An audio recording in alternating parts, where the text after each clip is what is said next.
السلام عليكم ورحمة الله. بسم الله والحمد لله. اللهم صل على رسولك سيدنا محمد وعلى آل سيدنا محمد.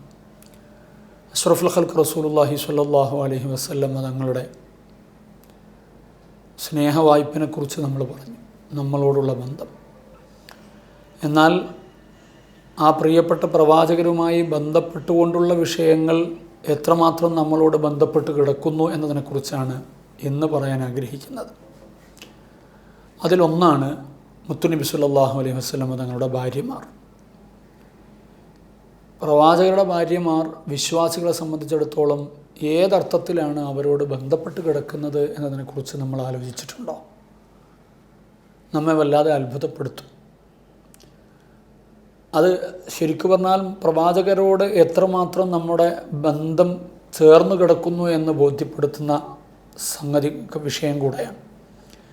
നിങ്ങൾ നോക്കൂ, ഖുർആനിൽ ഞാൻ സൂചിപ്പിച്ച ഉമ്മത്തുമായി ബന്ധപ്പെട്ടുകൊണ്ടുള്ള പ്രയോഗം നടത്തിയ ഉടനെ അന്നബിയു ഔലാ ബിൽ മുഅ്മിനീന മിൻ അൻഫുസിഹിം എന്ന് പറഞ്ഞിട്ട് വ അസ്വാജുഹു ഉമ്മഹാത്തുഹും, പ്രവാചകരുടെ ഭാര്യമാർ നിങ്ങളുടെ ഉമ്മമാരാണ് എന്ന് പറഞ്ഞാൽ പ്രവാചക അനുയായികൾക്ക് അവിടുത്തെ ഭാര്യമാർ ഉമ്മമാരെ പോലെ കാണുക എന്നതാണ് ഖുർആൻ തന്നെ നമ്മളോട് പറയുന്നത്.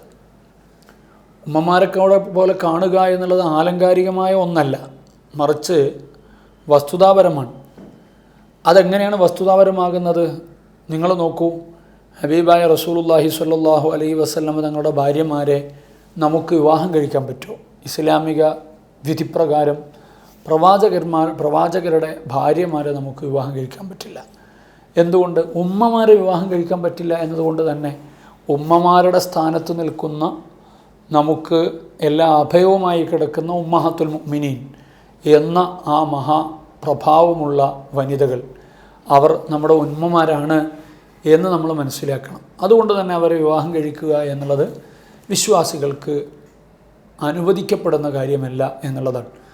ഇതിലൂടെ തന്നെ നമുക്ക് അവരുമായുള്ള ഒരു കണക്ഷൻ്റെ ആത്മബന്ധത്തെ തിരിച്ചറിയാൻ പറ്റുന്നുണ്ട്. ഇനി ഒന്നുകൂടെ പറയാം, നമ്മുടെ ഉമ്മമാരെ നമുക്ക് ബുദ്ധിമുട്ടിക്കാൻ പറ്റുമോ, പ്രയാസപ്പെടുത്താൻ പറ്റുമോ? പറ്റില്ല.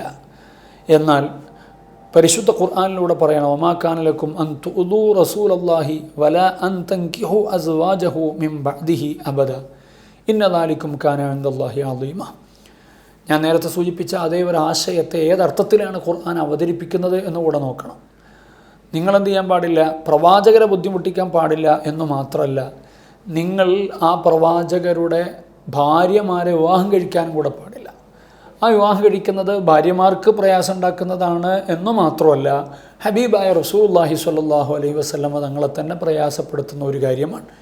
ഏറ്റവും വ്യക്തിപ്രഭാവമുള്ള വിശുദ്ധിയുള്ള പ്രവാചകരുടെ ഭാര്യമായി ഇരിക്കുന്നവർക്ക് അതിനേക്കാളും അപ്പുറത്ത് വിശുദ്ധിയോ വ്യക്തിപ്രഭാവമോ ഉള്ള വേറെ ഒരാൾ ലഭിക്കില്ല എന്നുള്ളതൊരു വസ്തുതയാണ്.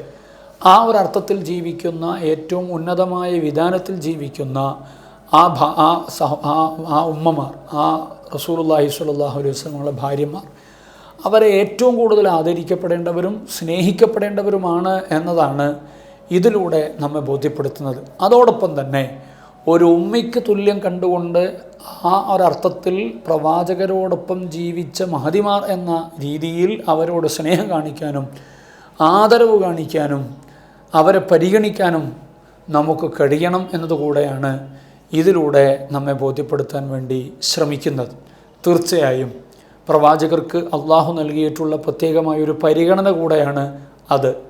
ആ പ്രവാചകരുടെ കൂടെ ജീവിച്ച ആളുകളെ പ്രത്യേകമായൊരു വിശുദ്ധിയിൽ തന്നെ അവരുടെ മരണം വരെ നിലനിർത്തുന്നു എന്നുള്ളതാണ്. ആ വിശുദ്ധി നഷ്ടപ്പെടുന്ന, അല്ലെങ്കിൽ അതിന് പോറലേൽക്കുന്ന വിധത്തിലുള്ള ഒരവസരവും അവരിൽ ഇല്ലാതിരിക്കണം എന്നതുകൂടെയാണ് അള്ളാഹുവിൻ്റെ താല്പര്യം. അതുകൂടെയാണ് ഇതിലൂടെ നമ്മൾ തിരിച്ചറിയേണ്ടത്.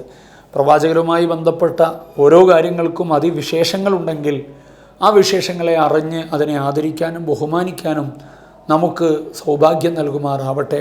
ആമീൻ. അസ്സലാമു അലൈക്കും വറഹ്മത്തുള്ളാഹി.